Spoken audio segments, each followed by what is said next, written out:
everybody, this is Rod Meldrum, the Book of Mormon evidence guy. We're here at the Davis County Convention Center in Layton, Utah for the Firm Foundation Expo and actually the 36th International Book of Mormon Evidence Conference. Oh my goodness, and those of you who have been kind of following the research and things that we've been doing should have no reason to wonder who it is I have here with me. David Reed. Yeah, it's awesome to be here. It's a beautiful facility. I love this conference center. Yeah, this is fantastic. But David is one of these guys that was kind of a fulfillment of something that I said many years ago in doing the very first research on the DNA of the Book of Mormon stuff. Is that this is I'm kind of put together almost like I felt like a skeleton. But somebody else was going to come along and fill in all the details and put on the flesh on the bones and add the organs and so forth, and that's exactly what happened. I hadn't had a chance to really do much additional research on the mitochondrial DNA, which was what was available when I first started doing the research. But David, he is an amazing scholar. He's actually a Juris Doctorate, so. He is a judge, basically, right? And so he has put his very substantial knowledge and information and ability to go into journals and articles and stuff like that and pull out the information, and did a bunch of research that ended up becoming a book. I should have brought a copy of the book, basically the Face of the Nephite. Talking about the Kennewick Man. Yeah. But I think it was yesterday, you did another presentation on another very interesting dead person. You want to tell us a little bit about the Shroud of Turin? Yeah. So I have an interest in scientific evidence related to the scriptures. I love it when you find the scientific evidence that supports the scriptures, shows the reality of the scriptures. On the DNA stuff, I keep waiting for whoever's going to. I want them to do the next leg of the baton, the next leg of the relay. I keep wondering, well, where's that next guy to come in and add some more. So those who are interested and have some scientific capacity, that would be awesome to join that. The DNA evidence has been fantastic. As you know, you inspired me to look into that. Well, I don't feel like I'm the best choice. But I guess that's those who are interested get the responsibility. So I was interested in it, and then as we found more and more, I thought, this needs to get out there. And I was just so grateful waiting for someone else that your research actually kind of supported it because yours was actually the Y chromosomal area, kind of the more autosomal DNA stuff, whereas when I was first doing it, it was just the mitochondrial stuff. Right. And it's really cool to see how that actually ended up supporting. And so the two of them, mitochondrial and Y chromosomal DNA, actually kind of combined together to have kind of almost like a two witnesses approach. Yeah, every form of DNA testing has ended up validating and supporting and really pointing to the same direction. So that's awesome. Yeah. Yes, and for the presentation that I did for this conference on the Shroud of Turin, it was a similar type thing. For that one, I've actually had interest all the way back to the 1980s. In the 80s, when I was a teenager, I went to there was a museum set up in Atlanta, Georgia, for the Shroud of Turin, and I went to that, and it captivated me. They actually had the shroud there, and did you see it? No, they only had they had a full-length representation of it, and then lots of displays about nice quality full-length representation of it, and all the information. At that particular time, that was actually right before the carbon date stuff came out, but it was a museum piece, and it was kind of leaning towards the idea that it was a forgery, but what presented some of the scientific information. I've been kind of captivated by that ever since. And can I share something? Yeah, go ahead. On that, because as a lot of people know, I served my mission in Milan, Italy. Okay. But my second city that I was assigned to was Torino. Awesome. Or Turin. Yeah. And I always wanted to go see, because I had heard about it back in, this is back in like 81 and 82. And I'd heard about it, and I knew that it was somewhere in Torino or Turin. And but it was never we could never go see it. It was always kept under wraps and Yeah, they only bring it out and show Yeah. at rare times. Yeah, so I spent my my mission there and never got to see it. So Yeah, I've never seen it in person Yeah. either. I'd love to do that. let's go together. Okay, I like that. I like Next that. time is doing it. Yeah, we add that in on one of your trips. There we If go. you get one that Yeah. includes Italy We'll tour, do I'll that, find yeah. a way to get to it. And the clips. And Yeah. No, but go ahead. Yeah. So with the Shroud of Turin, it was in the news a lot more recently. There was a 2022 study where someone had done some X-ray dating mechanism using a different dating mechanism that was looking at, how the degradation of the cellulose fibers. And what they found was they kind of did some comparisons, and it matched a cloth from Masada, 1st century AD, right around 70 AD, and they found that it matched. And so it was like, well, wait a second, this is some dating that points to authenticity. And I started to look at it more and to go back into some of that prior research. There's fantastic evidence supporting the authenticity of it. And we'll have to come back to the dating bit and show why the carbon date that they got for it in the 80s, why I think that is suspect or flawed. But you had some great information. yeah, about there's that. fantastic information. Yeah. Do you want me to mention a few highlights? Yeah. Okay. So with the Shroud, one is they've been able to get soil samples from it that match soil from Jerusalem. Mm-hmm. They've been able to find pollen samples on it that match that's a big one. plants native to Israel that were actually flowering in the spring, which would have been at the time of the burial and resurrection. Yeah. They've been able to find a number of things that could not have been forged or done in the Middle Ages. For example, with UV light, they were able to find a transparent fluid that you can't see with the visible eye, which is next to the side wound. So it ends up matching the accounts and the scriptures about the water coming out with the blood when he was pierced with a lance. That was undiscovered until UV light shows that there's a transparent fluid that you can't see, but which is there. Yeah.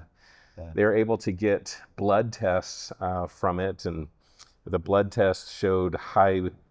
It's a blood type AB, by the way, but it also showed high bilirubin content, which is something that occurs when somebody's under extreme trauma or stress. That's something, obviously they couldn't do in the Middle Ages.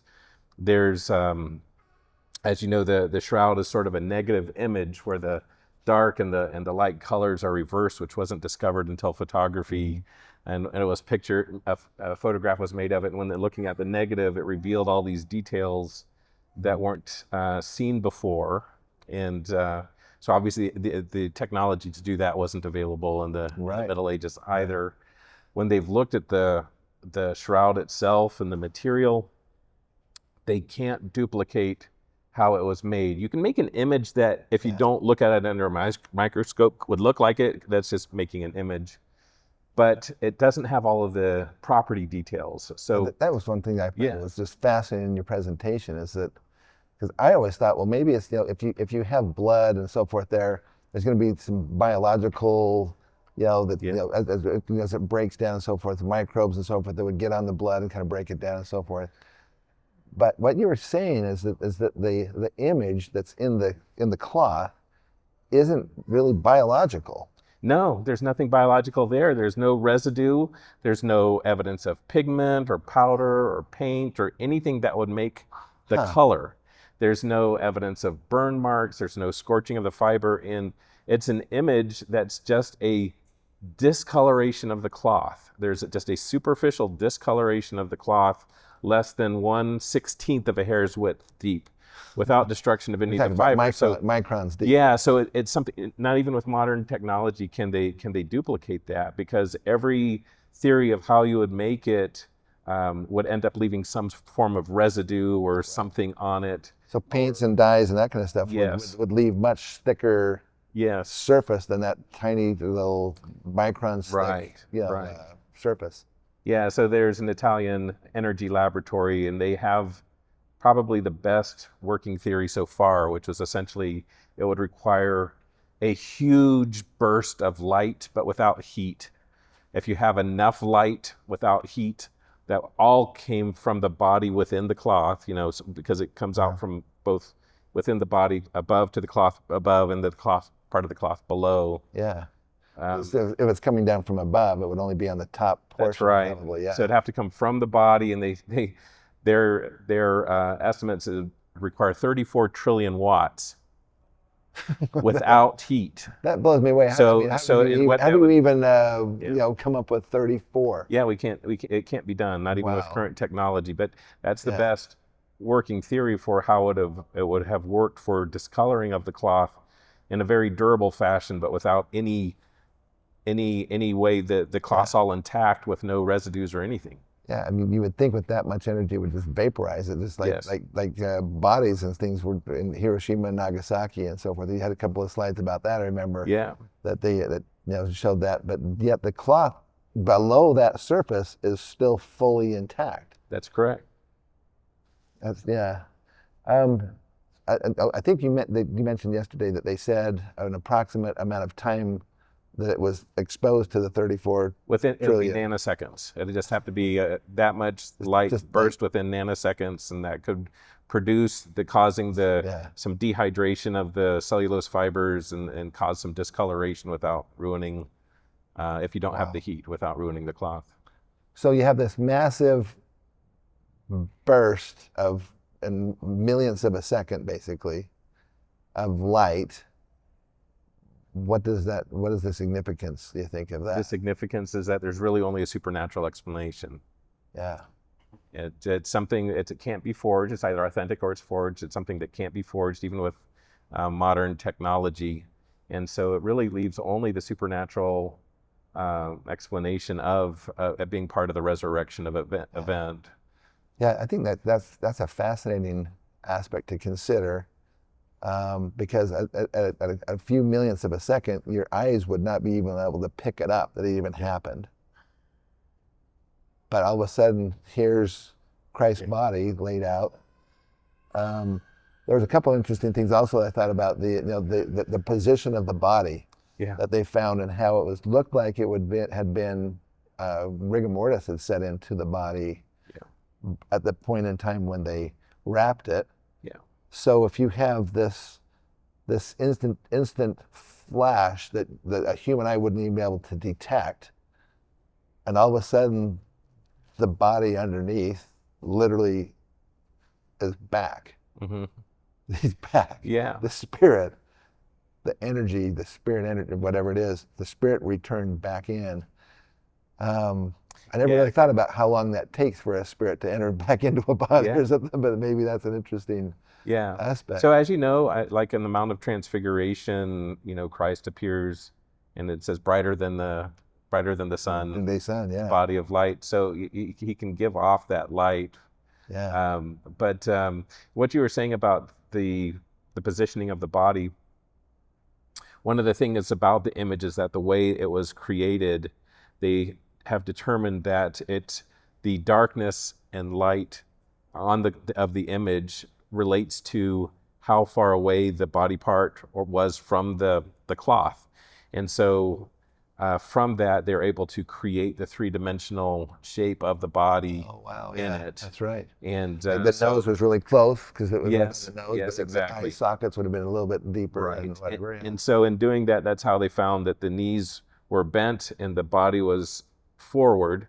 And the two theories are that kind of like either that's right? rigor mortis from the cross, because you would have had the feet down and the weight of the body causing the knees to bend and the body coming forward. Mm-hmm.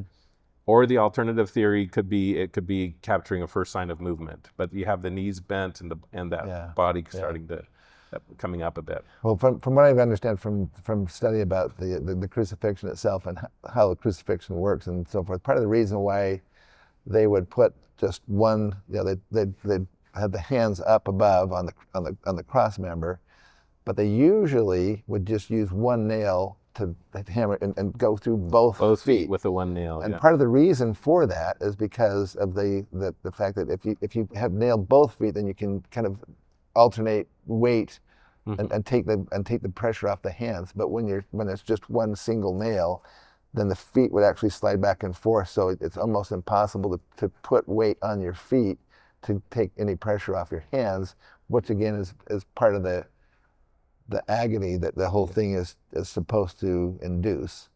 And so when you consider the legs were bent,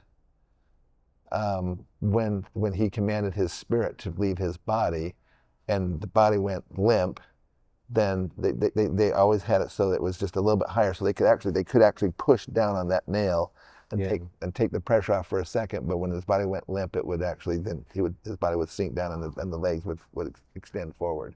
Yeah. Not that we want to get into those kind of details, but No. it just shows the authenticity of what we're talking about here with this Shroud of Turin. Yeah, I do believe it's authentic. I think it's a fantastic testament to the reality of the resurrection, and gives us insights into a little bit about Jesus and how that occurred. So I encourage people to see the video of it. And then I did want to mention on the carbon dating about it, because I know that a lot of people, when they hear about the shroud, they say, oh, but there was that big joint press announcement that announced that the carbon dating showed that it's a medieval forgery.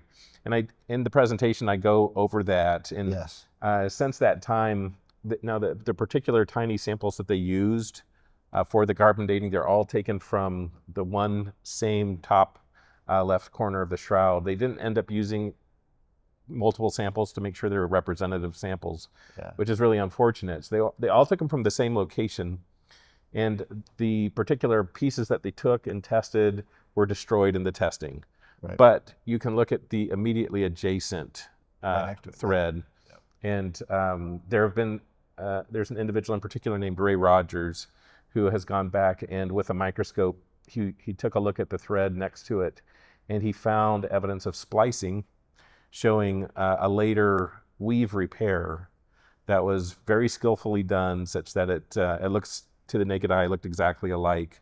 But when he looked at it under a microscope, and so I presented some of the images showing the signs of the weave repair in the spot next to it, which could have affected the carbon dating. And you also mentioned, or had an image of where the upper left and right corners was where, when they would bring that out and show them, this is where they would hold it. That was where it was always held. Not touch the other portions of it.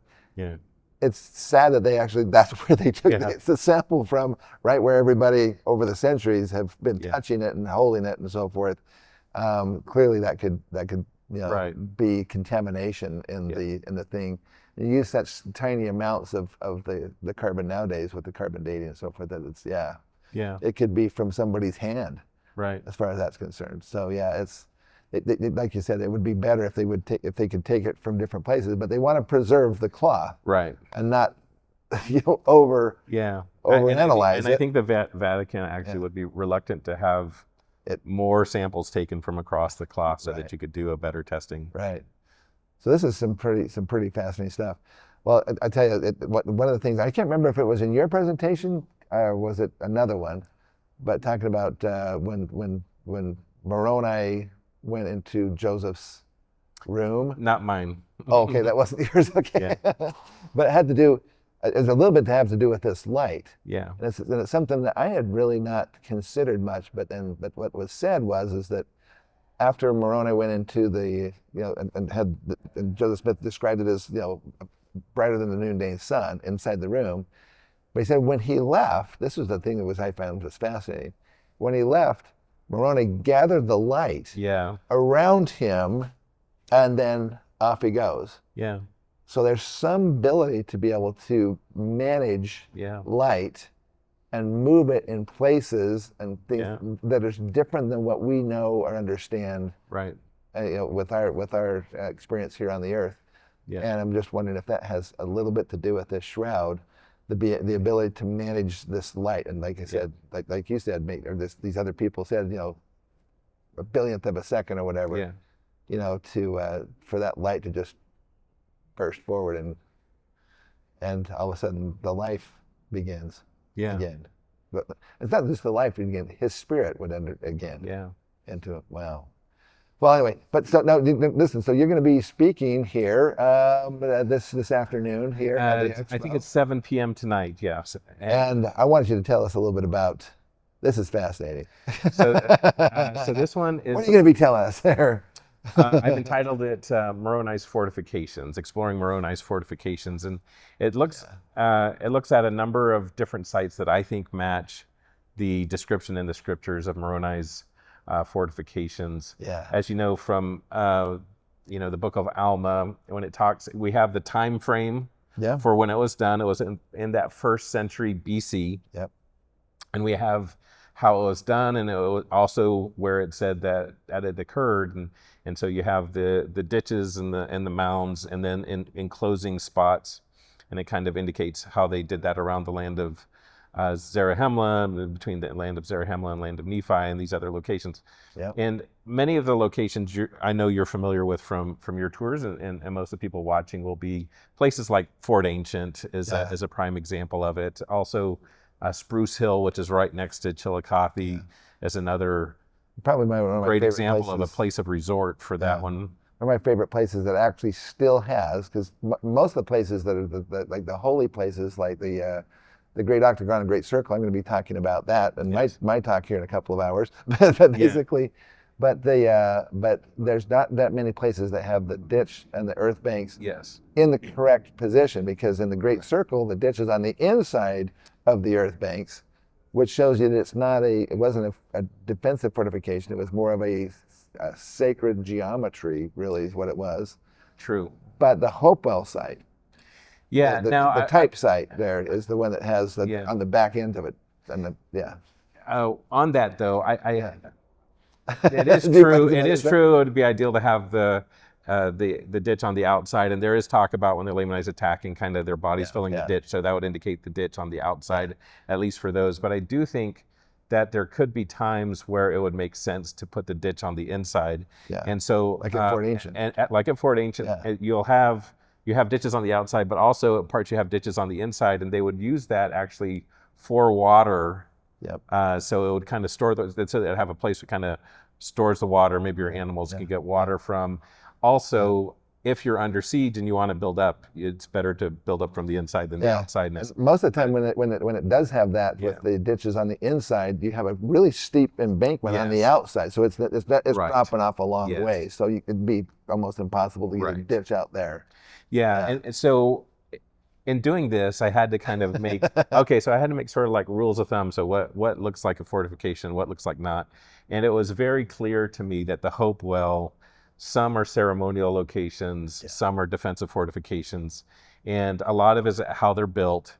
The other thing is the designs, right? So when they would make a perfect circle, the perfect square, octagon, those are clearly not primarily for defensive fortifications. They're making designs for ceremonial purposes or temple spots or whatever it was. But some of the locations are clearly defensive spots. And the shapes are clearly designed to match the rim of the hill or put on inaccessible places up at the top of a hill. That would be a great defensive spot. So one of the things I looked at is spots that fit those ridges, but also look for spots that would look like they would make sense as a defensive location as opposed to just being a ceremonial location. So is that, like, for example, Fort Hill has some areas there. Fort Hill's a great example of that. You said you've gone to a couple of places that you're thinking of that I don't know about. So I want to hear. Let's put me to the test. Well, I don't know all the places you have been to. There are some that are there's evidence that they were there that are gone. So, for example, Ben's Run, West Virginia. Have you heard of that one? Okay. It's first one out of his chute. I don't know. It's West Virginia, but it's on the Ohio River, so it's just across from Ohio on the West Virginia side. But there are accounts from the 1900s. The early 1900s, mostly in the 1800s. The fortification there, the surrounding 400 acres enclosed, large walls. It was a huge complex city. But it's all gone. And so I've been there. And you can see where it was, and then up in the hills where it hasn't been all plowed over and built over, you can still see some spots that are in the hills around it, but that would be one. Wow. That's the thing that's so amazing, because we have a tendency to think that everything's already been discovered, right? But every year people find other things and more things, and with LiDAR, and just people just going out and exploring the countryside. But there's a book, and I'm sure you probably have a copy of this one, but it's the Illustrated Encyclopedia of Native American Mounds and Earthworks. Yeah, yes, that was one of the sources I used to find some of the locations. Yeah, and that guy on like page 3 or 4, originally with the Cyrus Thomas maps, it showed like 180,000 sites, or no, it was 100,000 sites. And they're like, wow, I mean, that is a lot of sites. But the newest information says that there are over 1 million sites, even more, and maybe up to as many as 3 million mounds. Yeah, this is not done by a small group of hunter-gatherers, gathering berries and nuts for their existence. This is a civilization. Yeah, and especially with the defensive fortifications. Yeah, some of the size of those, you look like. For a ceremonial spot, maybe you make it bigger than you need, but for a defensive location, you don't want it bigger than what you need, because you're wasting resources and you make it harder to defend. So you pick a size that would fit the army or the number of people you look to protect. And so some of those locations, when you're talking about a fortification over 100 acres big, you're talking that it has to be armies of tens of thousands. Yeah, and like Fort Ancient would be a good example. I think the outer walls of that are something like almost 5 miles. Yeah, the perimeter wall is almost 5 miles, and some of these walls are up to 30 feet tall. Yeah, which is like when you consider, I mean, this right here is not 30 feet tall. These are some really tall walls, and then the ditches and so forth. In fact, at Fort Ancient, they had the amount of material to create the outer walls would have extended if you had dump truck to dump truck to dump truck backed up and filled up, and they were put end to end. I mean, literally front bumper to back bumper. It would extend almost 200 miles. That's right. And they said it was double that for what they filled in between the two high points of the topography that was there. They filled in like a valley there. Yeah. They said it would have doubled that. And the amount of work that would take, I mean, it breaks their minds, so that the only way they can come up with how did they do this is, well, they must have done this bit by bit over decades, but it makes no sense that a population would make something that big and kind of dedicate over decades to do it. So really what you're talking about is it requires large populations to make those. Exactly. And the other thing is that they never found, when they did excavations on these places, they never found, if you leave something back east, and you let's say you make a 2-foot mound, and you walk away and you come back 10 years later, it's gone. It'll be gone, but also it'll be covered with grass and everything, which has died and so forth. And so you'll have a layer of the new vegetation, but there's no layers within these mounds. They were built simultaneously with not enough time to make individual layers going on. So we're talking about, huge populations, which is refuted, of course, by our friends and a lot of the archaeologists. But a lot of the archaeologists are now starting to come to the conclusion that, they look at the Great Wall of China. Nobody would assume that was made by a few groups of hunter-gatherers. You look at the Great Pyramids of Giza. Nobody's going to assume that was made by just some wandering nomadic people who happen to wander through the area of Cairo. The same thing has to be applied here in America when you have over 3 million mounds, over 1 million mound sites that covered hundreds of thousands of square miles. This was not just some band of hunter-gatherers. Right. This is a civilization kind of like is talked about in the Book of Mormon. Right, with cultural similarities that stretch all across the eastern United States. Well, I'm excited about hearing some of these other sites that you've seen. But I didn't mean for the challenge there, but it's the challenge to me, because with over 1 million sites, you have an infinite number of possibilities of stumping me. But the biggest ones, I think, a lot of them have been discovered. But like you said, that you just mentioned the one, what's it called? Ben's Run, West Virginia. Never even heard of it, and it's a huge site. Yeah, there's some other really big ones too that I think you probably haven't. This research is never going to end. It's going to continue on. We love it, and I want to thank you for continuing the search for the remains of the Nephite civilization. Yeah, thank you, Ryan. This is fantastic.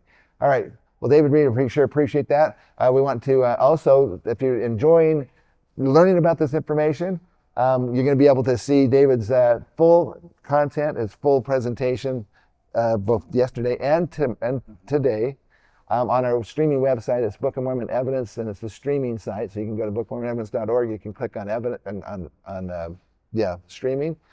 The nice thing about the streaming is that there's no commercials. True. When you watch the stuff on YouTube, of course they have we have the commercials come up and everything. But you don't have to worry about that. And we have over 1,700 presentations, none of which are going to be any more awesome than David's that are here.